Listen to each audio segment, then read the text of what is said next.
So let's talk about habits a little bit. Let's move into that relationship of suddenly knowing what to do, because the details tell you. You understand overwhelmed, don't you? Like an ocean, overwhelming on high tide, a subtle beach, taking it over, making it disappear. But as the moons shift, it recedes, exposing its moonstones to the world, the seekers. So these ideas are being overwhelmed, the big ocean flooding you of detail, vibration, power. And your mind, habitually, thank you, Roxanne, would look to part the seas and place any and everything orderly. Because this has a habit feeling, doesn't it? Makes you feel good. And I know with the cycled lives you've all lived, feeling good is exceptional. It's exciting. Let's all resound with the idea of Daphne. Let's reverberate in her goodness. And for those of you who heard the class when she was a panic, the habit had taken over, had overwhelmed her. The reality to structure, to keep her in order in and of itself was to panic. It's part of the logic. It's part of the idea of experience. It's not truly a reaction to losing her dependency. It's not truly a reaction of being embarrassed because she has to move back in with a loving mother, being unsuccessful. She uses her habits of hope and courage to move away.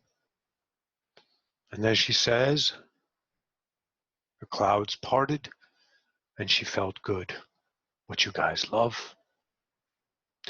You love it. It feels wonderful to feel good. Most goods, however, are situational, aren't they? They're not the freedom of the now, is it? Not so much. Maybe here, maybe there. You're walking along and feeling. For some reason, the weather is perfect and you feel good, but without knowing the weather is perfect. There's no reason any longer. The stride of the day is in perfect tempo, in concert with you,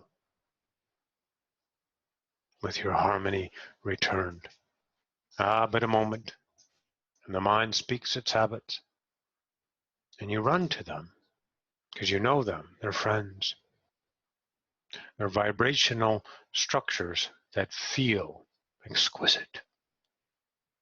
The most atrocious pain, oh yes, exquisite. Don't deny it. That would be obtuse of you, to deny your truth. You have a very stable reality, as Jennifer had said one time with Roxanne. Look around. Aren't you always having something there? Isn't that extraordinary creative powers? Well, those creative powers, your experience, is truth. So your exquisite love of pain is your truth. And that's a habit, isn't it? Because it decorates you in feeling. And you have to be the pinball in the machine, don't you? Between the mind and the minds around you. And you have to work in perfect ideology based upon a perfect past that has never been perfect. But yet, that's your habit, to source your perfect past that's not perfect. So therefore, your perfect now becomes not perfect. It becomes the best you can do, which is another way to feel good, isn't it? Another way to feel alive, isn't it? Yes. I believe it's raining, Roxanne. Yes. I'm wondering if you think the rain is created in your world by you, or is it really there for some reason or no reason? I'm wondering if you've ever asked, why does it have to rain?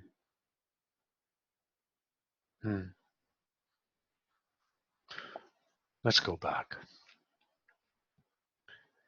These things that I speak of, these habits, the structure of your reality, always solid, always real, always truth. These are reactionary selves. It would behoove you, using that word.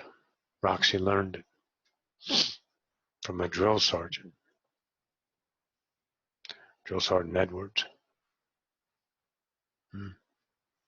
way back when. Drill Sergeant Henderson, more so. Wonderful man. It would behoove you, said it many times,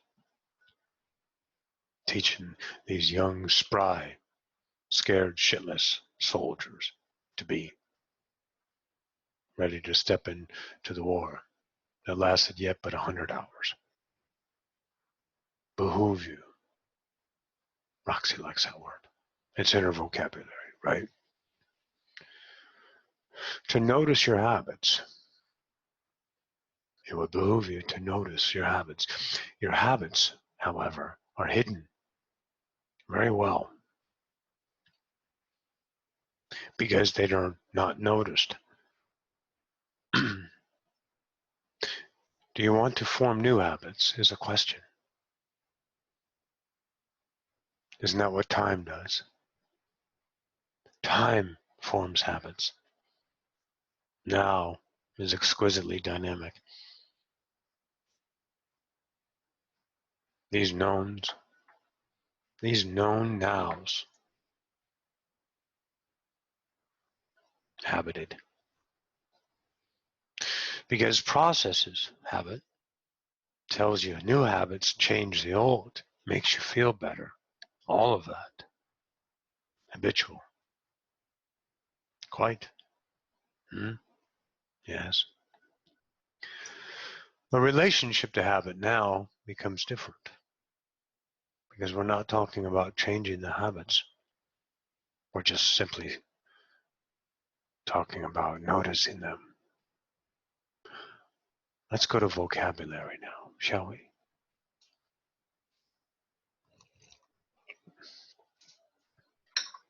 Yourself, many of you, defend with words. But they're not defensive in the idea of attack so much. No. That's easy to notice. That's called a reaction. And you can feel the anger and the rage stirring up inside of you when you're in confrontation, a battle of wills. Rah. To get that dependency to accept you for your logic, your truth. You notice that now. Most of you have an accord with yourself, a deal with yourself to say, just let it go. Because they're lost. Let them have their truth, because you don't need to beckon them and rely on them for your own truth, do you, Roxy? Do you, Daphne? Do you, Jen? Do you, Daniel? JR doesn't need Mom's permission anymore, does he? Oh. So you know that you don't need to get their acceptance any longer. What I'm talking about, not in opposition, I'm talking about the harmony of you. That is an unnoticed habit. And vocabulary is a way in. Because you are very communicative, aren't you? You don't know much yet about vibration, feeling. You don't rely on it. Psychics do. Mediums, intuits, sages, soothsayers. You've just changed the names, but it's the same idea. These ideas, instinct, gut instinct, something just isn't right. You feel the cork. but you got to feel it in yourself. Vocabulary will speak those words to you. Is the word but in your vocabulary? Even if you're in agreement, you use but, you're somewhere opposed. You may agree with their words, but you are butting them. But you are butting them. Because you need the communicative action to justify your means. But does not necessarily opposition. But it's to rank yourself in a conversation with a like-minded person.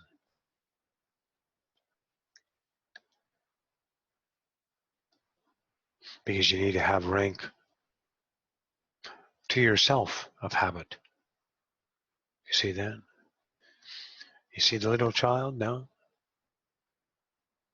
The child that lost its privileges, its freedoms, to an authority, to a placed skill set in front of itself.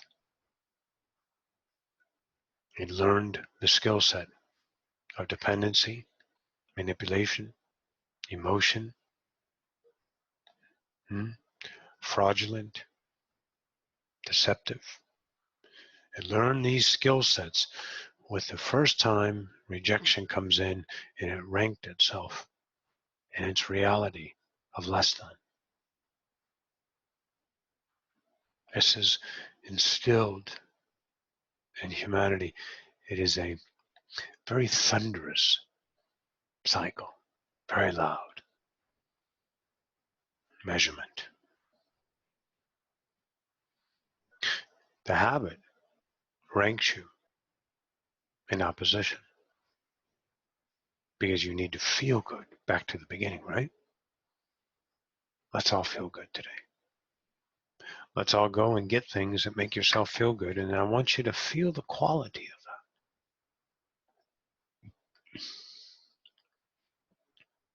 I want you to feel the quality of that process, that success, that drive to fulfill a desire. It is very auspicious. It's caring, it's loving, it's decorated, and it makes you feel good.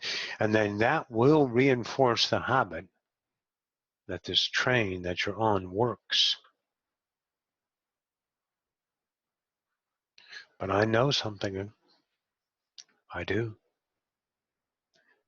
There was a part of you that lived upon this planet. Age has nothing to do with it. But when you were younger, before you bought into the skill set of humanity measurement skills, wonderful. You didn't need anything to feel good. But these habits are easy to notice at the beginning. That's the skills you've been taught through this wonderful masterclass. Humanity itself is masterful. You've learned opposition. You learned understanding dependency, measuring yourself against the objects that are your creations, your relations, your vibrations, your truths, and how you feel about them as a filter neatly tucked into place that runs in the algorithm of the strength and the will of a God, which is God. And it cannot be confounded into non-existence through a demise thought of lack. See, that's hope. That's desire. And that's lack.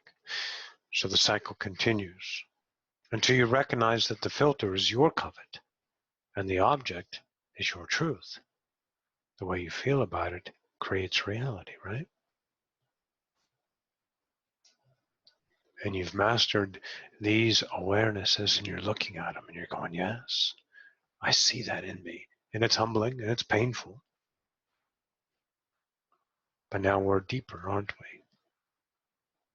Today we will stride a little longer into the depths of vocabulary, interaction, conversational points of view. with all that is.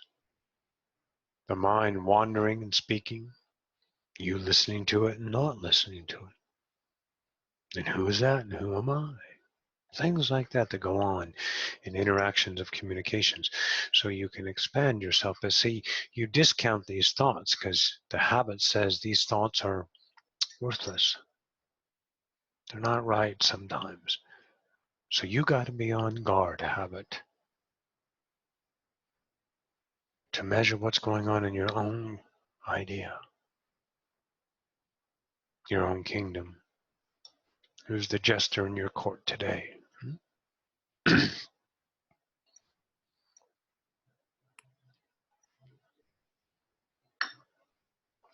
I suppose we can preface something here.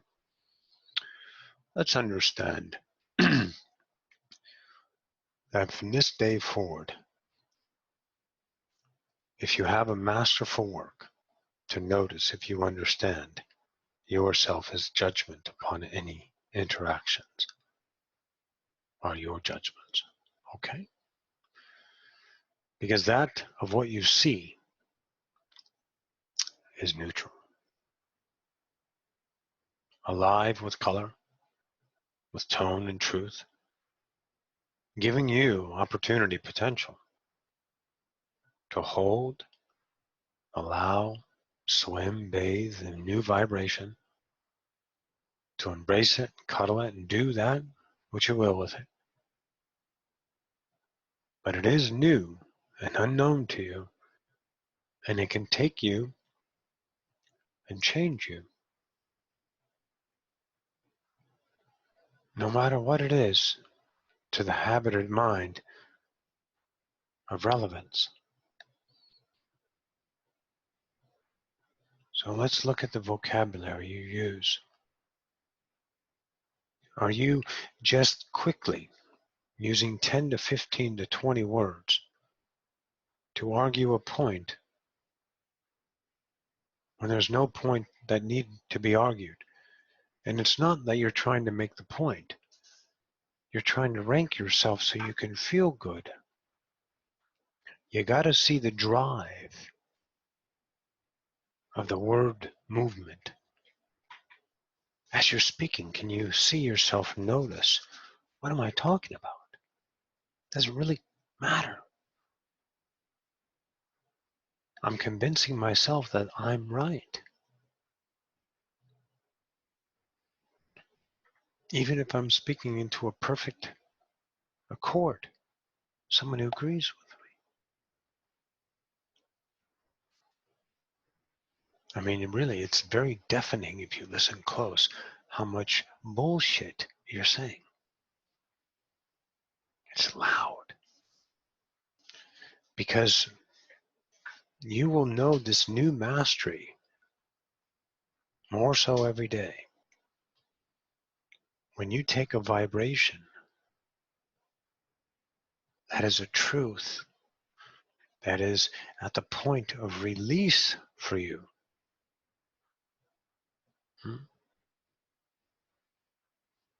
letting it be for Jennifer, letting it be a new reflection unto you instead of holding it. This new vibration relationship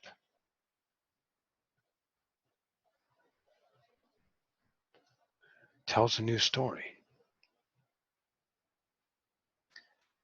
This new relationship to an old accord that is your truth has to tell a new story.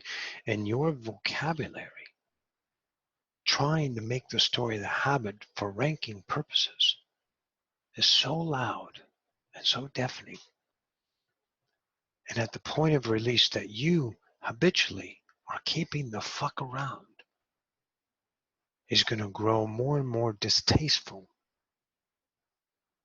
because you are holding on to a vibrational match of time.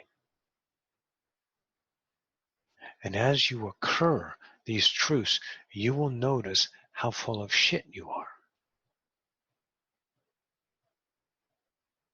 Okay? Now, the new habit to a lot of you is going to be, I'm going to be humble to myself. And this is a usage. You can humble yourself to your discovery of your own work for yourself, not against yourself, okay?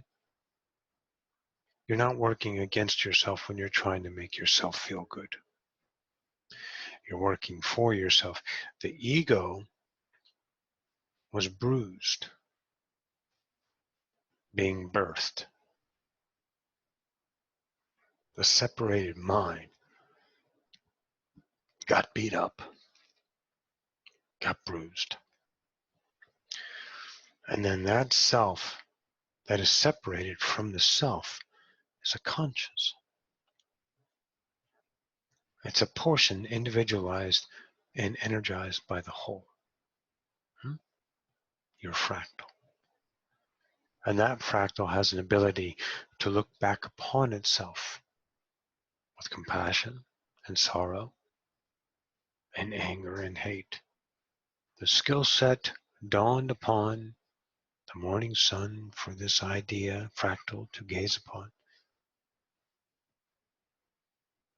And you took up the skill set.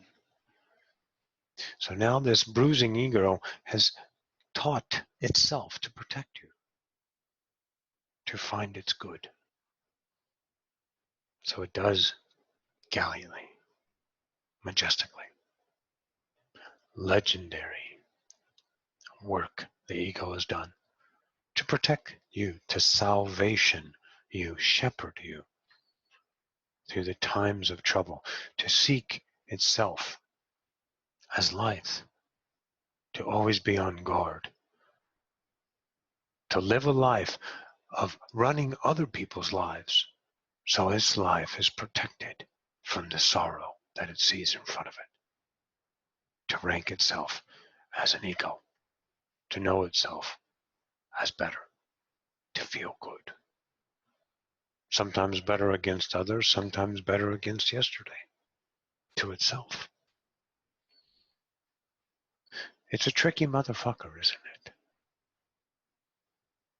But it's not tricking, because it's not conscience. It's vibration, habited through belief systems algorithms, validated by the conscious mind. Because when you felt pain, when you felt the one you poured your love into, your first covet, that says, I am reflecting, I am alive. It was such a dependency. It was monstrous.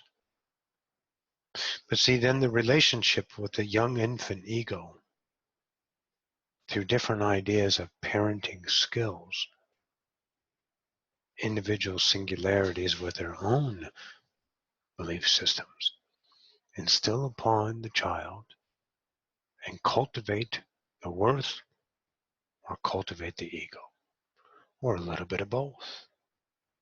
Maybe with a little candy to shut them up. Maybe with a new toy so they be quiet. Or maybe with tough love, like you need to learn, that you have to earn. Things like that. All individualized, all unique. And the master sees its vibration reflected every day to itself. The potential of its own relationship, not your mere cause and effect, your blame games of outsides and ins.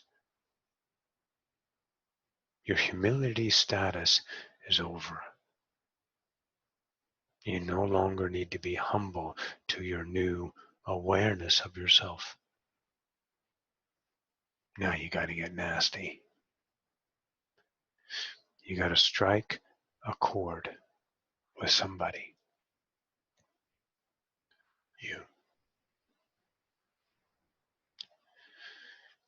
You can't get mad or react or have these words of negotiation habits, vocabulary with yourself.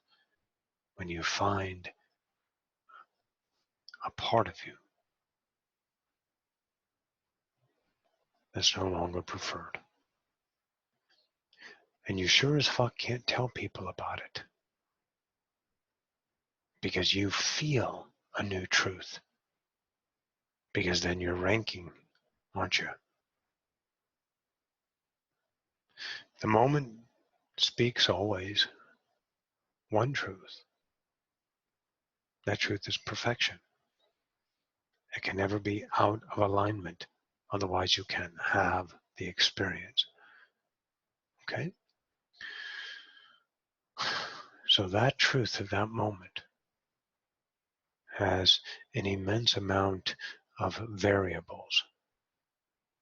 And this consistent mind that is measuring the variables with its resources of past experience that are on the good side of things pulls from that idea resolute to resolve its dilemma, right? And those are individual belief systems that have varying degrees of importance because of a coveted cycle of generations, right? And you take these reliabilities and you construct feeling, and you leave yourself in peril to the atrocities and the goods of the past to dictate and sail your ship.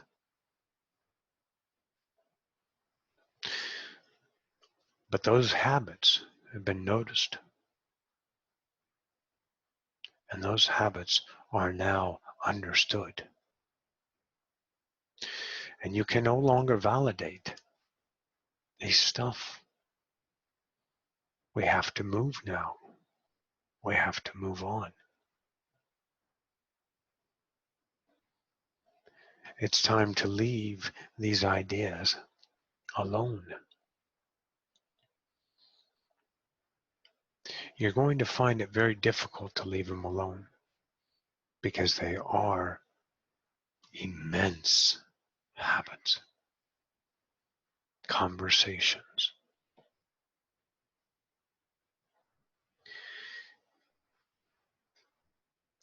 There's a species, the Iona. Roxy has mentioned them. The nobles are their nickname through the galaxies. Keepers, not secret keepers. Keepers of all that's happened. Written, structured, libraried. The Iona. Beautiful race. Green, dark skin, thick and leathery dark green, brilliant yellow eyes. Gorgeous. Some blue eyes, some black. But they change according to their relationship with their now. Stunning creatures. These ideas, this species, knows itself with the idea of its own pursuant. And it doesn't use words to understand itself. It knows millions, literally, of written languages. It knows how to speak them.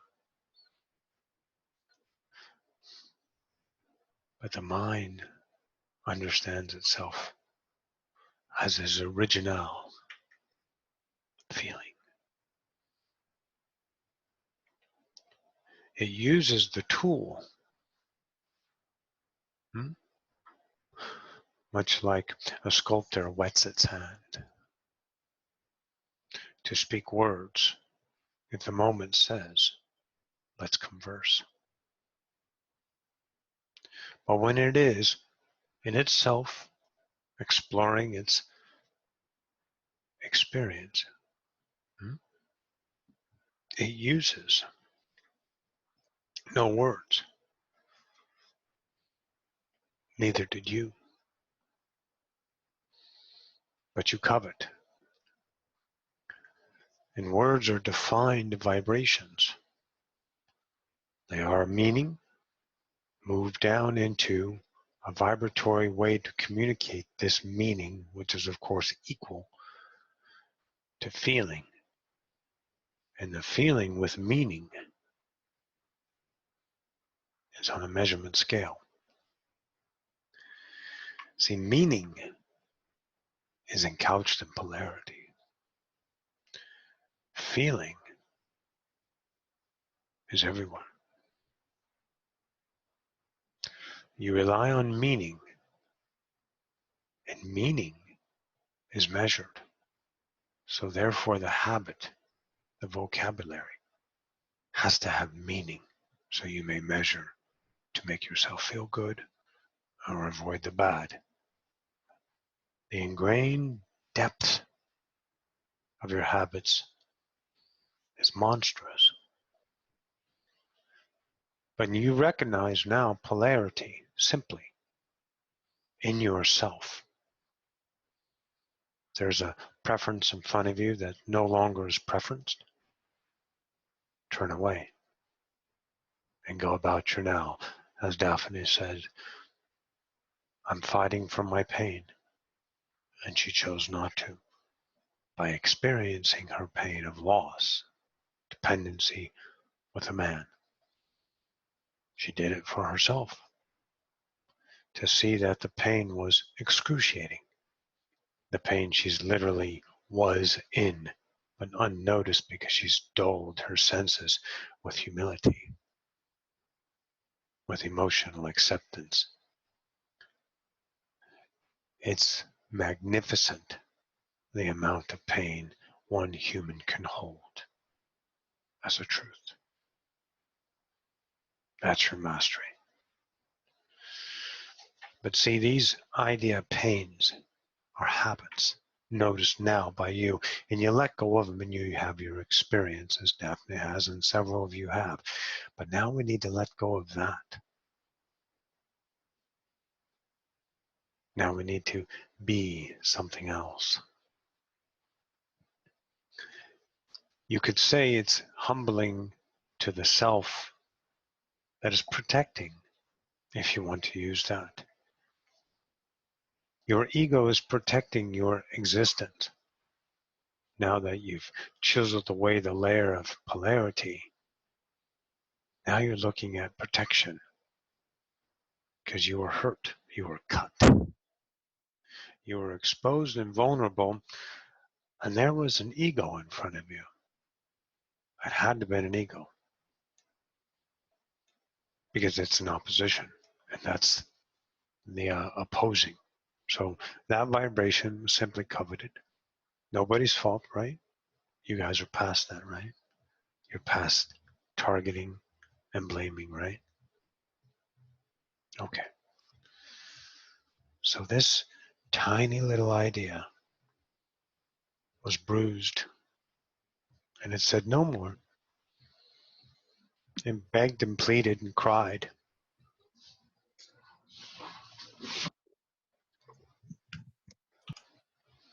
It felt bad for itself. And maybe went and sucked its thumb. It felt pity and sorrow. And then a guilty parent may have come back and apologized. And the cycle is birthed. Poof. So now let's look at that self. And the most casual conversations are you in a controlling manner of a win. Can you be that truthful to yourself? That's beyond humility. That's resolute. Can you go beyond that self that cuddles itself, thanks others for saving its ass because it has failed its own protection, and is convinced that without that, this would be demised through time only?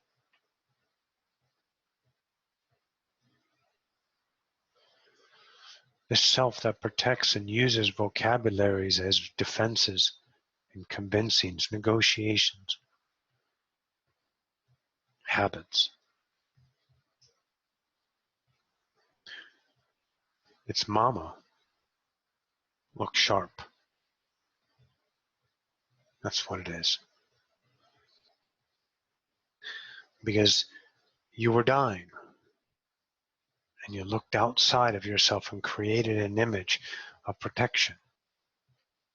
And we all know that's mom. Even if it's dad, it's mom. It's the feminine vibration itself that nurtures, right? So you relied on that. And you created one that nurtured yourself.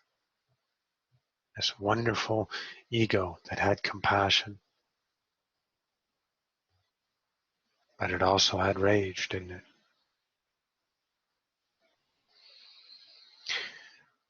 And this self is so beautiful when you feel good about it, doesn't it? When you feel smart, when you want to brag about your status, because it makes you feel good. Because you have to speak words to make yourself feel better. It's not even the conversation looking for the outcome. It's the actual conversation you're having that you're coveting so dearly. And that's going to be a master to find. But of course, anything that's brought into a reality is a potential match. So you must know that this is your potential. Otherwise, why would you have given it to yourself? It doesn't have edges too much, doesn't it? It's not so objectified, is it? No.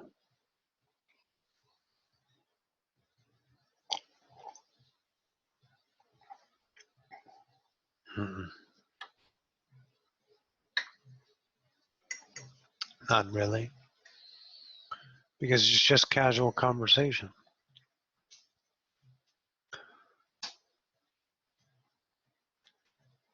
Let's look at the conversation while you're having the conversation. All of you have had that conversation, haven't you? See, sometimes when you're in an argument, you have the ability to think ahead. And you also have the ability to know what they're going to say.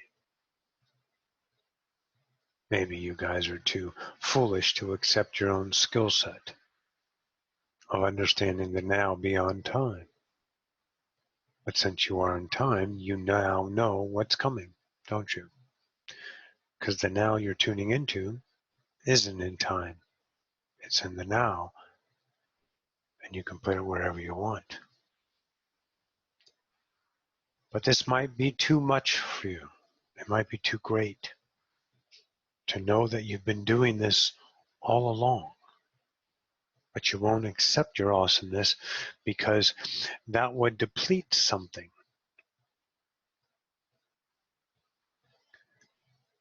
It would deplete making yourself feel good. I have to make myself feel good. And I have to do that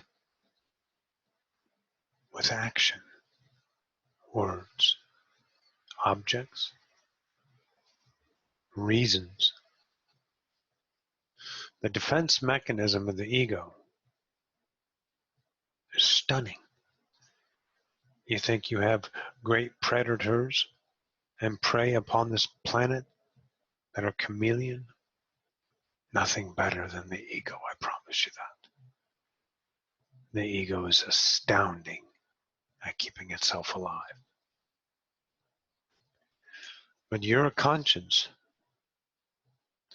that used the tool of egoic structure offered as a way to interact with your loss of identity as you see it. What am I?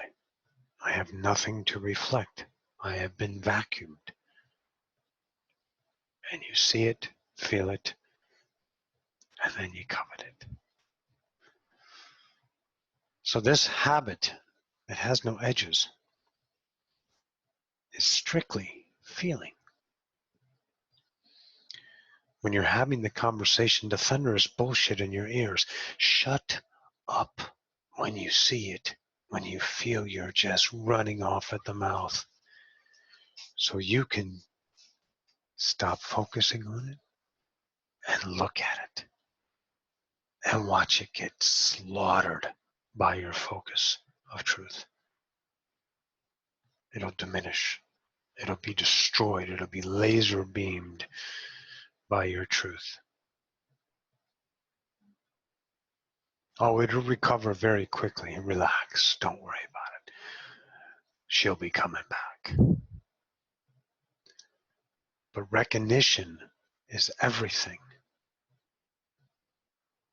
Because realities don't change with words, do they? Realities change with feeling.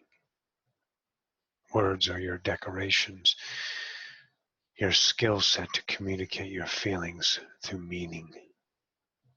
The Iona have no meaning. They have no measurement, so therefore words are not needed. They are tooled. Okay.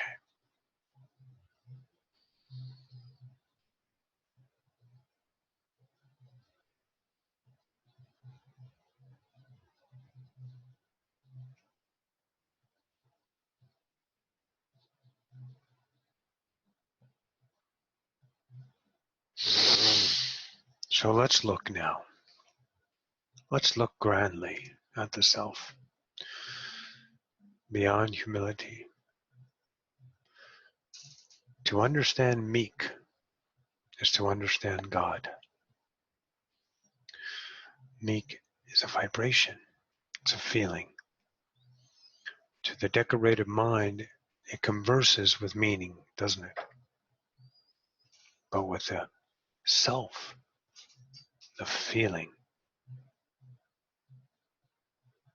it doesn't converse with meaning. It doesn't take the truth and diminish it through polarizations to understand meek. There's an isness behind it. There's a truth of it. Right? Very loud and thunderous, yet quiet and still. You can feel it. That's where you go. That's what you feel. And anything that is birthed from that, diminished by your honing skills of egoic structures, will be noticed by you now, because you're moving beyond cause and effect, stimuli to change your relationship with reality through experience and recovery. Did you notice that? You had an experience with purpose and intent, and you recover back to your same self. That is lack. Do you notice that you always do that? And recovery is not from bad, or recovery is from anything, because you have to recover your identity. And your identity does not change until it is accepted and noticed by you as your truth. Otherwise, you cycle.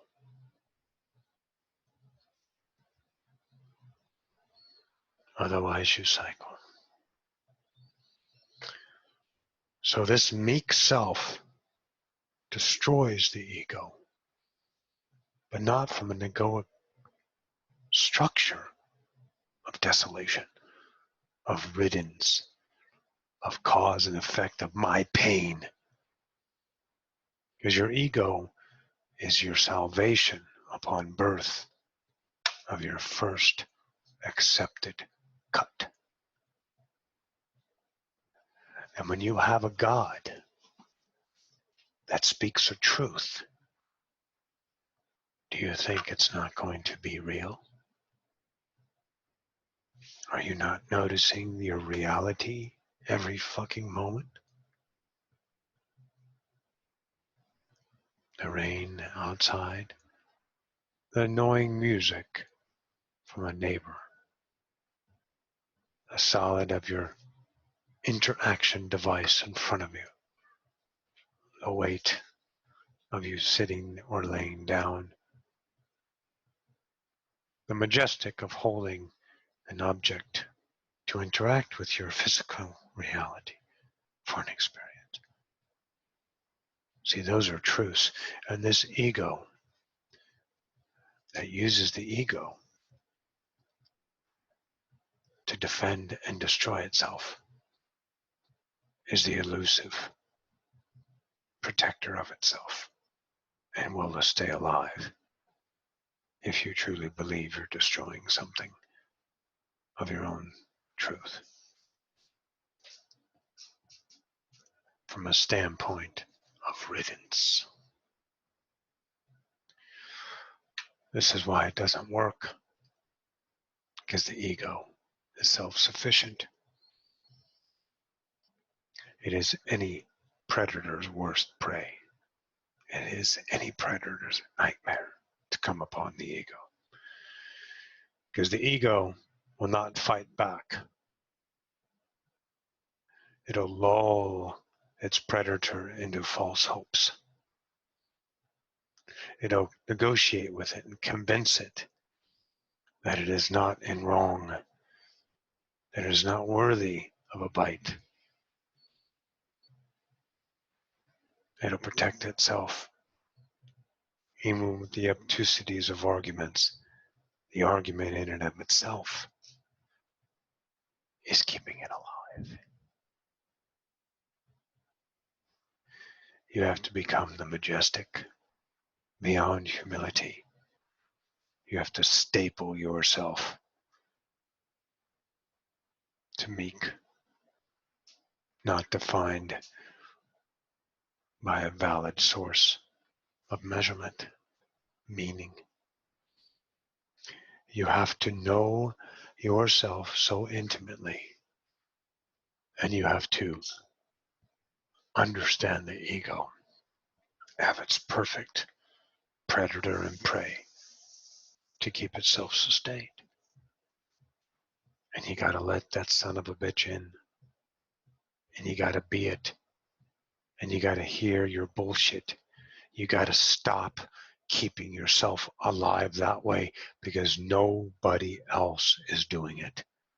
If you want to know yourself, known to unknown and unknown to known, and the perfect edge of the now, then you gotta stop what was. And the conversations of gratifying yourself in ranking measures of your new discoveries using humanity as your sounding board has to cease. What's going to happen if you don't open your yap and convince yourself you're better? You're going to discover a very dark and scary place of worthless inside of you that has been falsely fed through truth of convincing you're perfect, through structure, through meaning, through objects, through feelings, through plaques, through others. When the self itself is the birthing measurement and immeasurable of the whole game. And you get to go back there now. You get to. You have the light beyond polarity. And you will choose it however you choose it. But you have it. And that's all you need. It becomes now the same as it always been. My truth. And the sharp mind that loses itself through the ideas of distractions feels a remembrance, and cuts through the bullshit, and humbles itself to meek, and meeks itself to remembrance, and remember itself as worthy, and creates itself once again. Have fun. We shall bid you a good day. We will be here, as they say, all week. Bid you.